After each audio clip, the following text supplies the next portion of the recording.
According to a report from an Environment Agency study group, in the Jinzu River Basin case, if we convert the sum of damages to health and agriculture into 1989 yen figures, it becomes 2,518 million yen.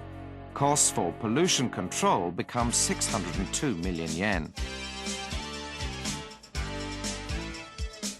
In Minamata, the total cost for damage to health and fisheries from the sludge is 12.631 billion yen.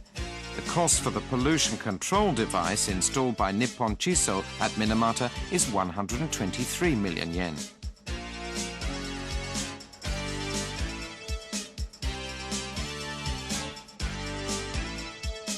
If we estimate the worst cases, such as Isuzu in Yokkaichi, total damages will be 21,007 million yen per year. The cost for pollution control devices is 14,795 million yen.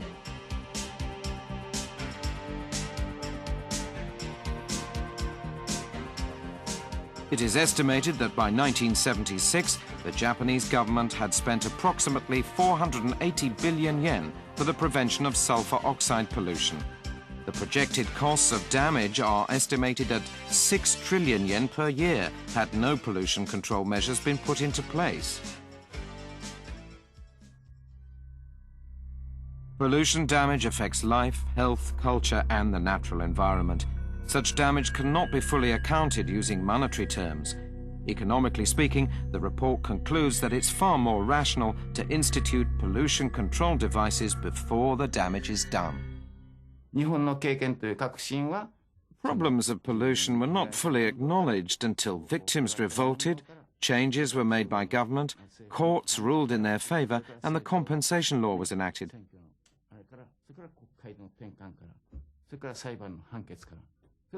Finally, the calculation of costs was completed.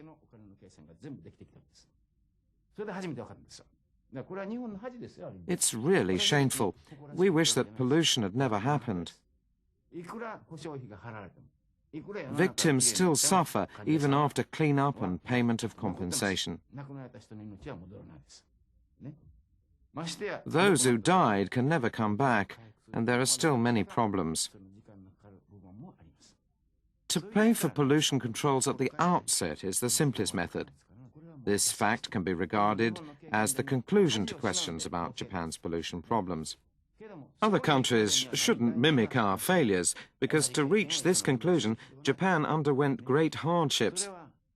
Taking Japan's experiences into consideration, economic growth is possible, even with the high costs of pollution controls.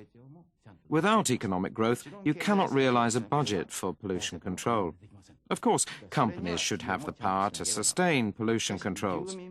Citizens and local government should have the power to question industry and national government. Without such a balance of power, problems are bound to appear. Japan endured great hardships. Without learning from Japan's shameful lessons, other countries risk similar problems. An afflicted human body can never fully recover. A devastated ecosystem needs a long time to be fully restored. Japan developed pollution control measures only after going through these painful experiences. Now, the Kamioka mine is mixing lime and polymer coagulant into waste fluid. The heavy metal content is then separated from the deposition in a settling tank.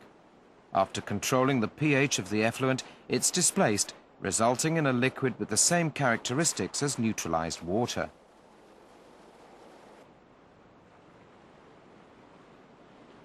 This same river, once polluted by deadly cadmium, now offers its full range of natural blessings.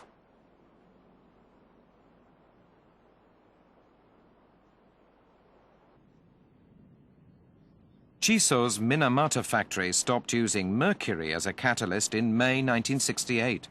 After that, various measures have been adopted to control environmental pollution.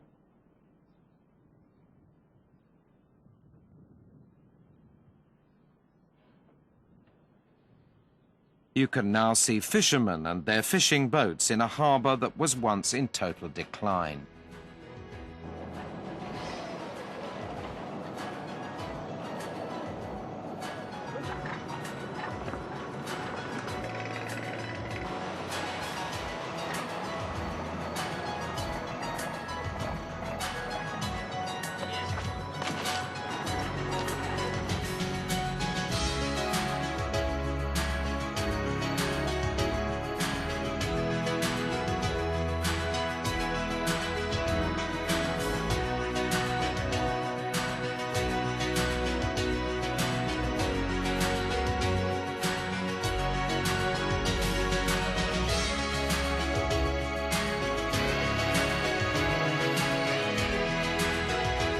The sky of Yokkaichi City, once polluted by sulfurous acid gas, is now clear.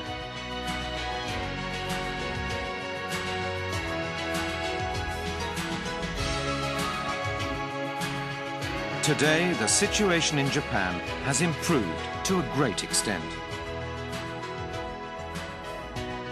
But the most important factor is to prevent pollution before it is caused, and to ensure sustainable economic development with due consideration to both human health and the environment.